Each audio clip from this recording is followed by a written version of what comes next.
కాళేశ్వరం అంటే మేడిగడ్డ ఒక్కటే కాదు, బ్యారేజీలు, రిజర్వాయర్లు, పంప్ హౌస్లు, సబ్ స్టేషన్లు, టన్నెల్స్, గ్రావిటీ కాల్వల సమాహారం కాళేశ్వరం ప్రాజెక్ట్.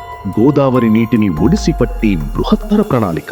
కాళేశ్వరం రిజర్వాయర్ల ద్వారా కరువు తీరా నీళ్లను వాడుకునే భగీరథ సంకల్పం. మేడిగడ్డ వద్ద మొదలైన కాళేశ్వర జలధార దశల దశలుగా తెలంగాణ బీడు భూములను తలుపుతుంది.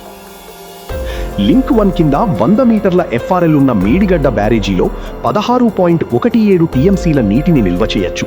కన్నెపల్లి పంప్ హౌస్ దగ్గర గోదావరి నీటి మట్టం 93.5 మీటర్లు ఉన్నప్పుడు మేడిగడ్డ బ్యారేజ్ గేట్లను మూసివేయాల్సిన అవసరం లేకుండానే 17 మోటార్లతో నీటిని లిఫ్ట్ చేసి జయశంకర్ భూపాలపల్లి జిల్లాలోని అన్నారం బ్యారేజీకి పంపించేయవచ్చు.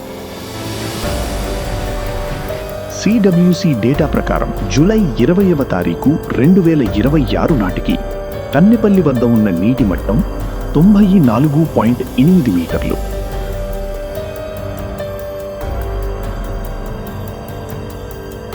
నూట 19 మీటర్ల ఎఫ్ఆర్ఎల్ ఉన్న అన్నారం బ్యారేజీలో 10.87 టీఎంసీల నీటిని నిల్వ చేయొచ్చు.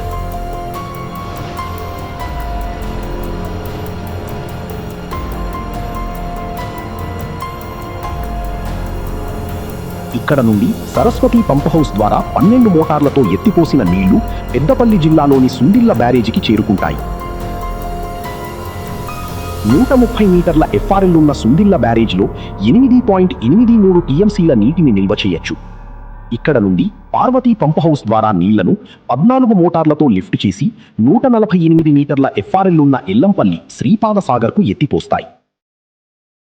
ఎల్లంపల్లి శ్రీపాద ప్రాజెక్టు నుంచి పంప్ హౌసులు, టన్నెల్స్ మరియు గ్రావిటీ కాలువల ద్వారా వివిధ రిజర్వాయర్లకు నీటిని తరలించి తెలంగాణ రైతాంగానికి సాగునీరు అందిస్తారు. కాళేశ్వరం తెలంగాణ ప్రాణేశ్వరం.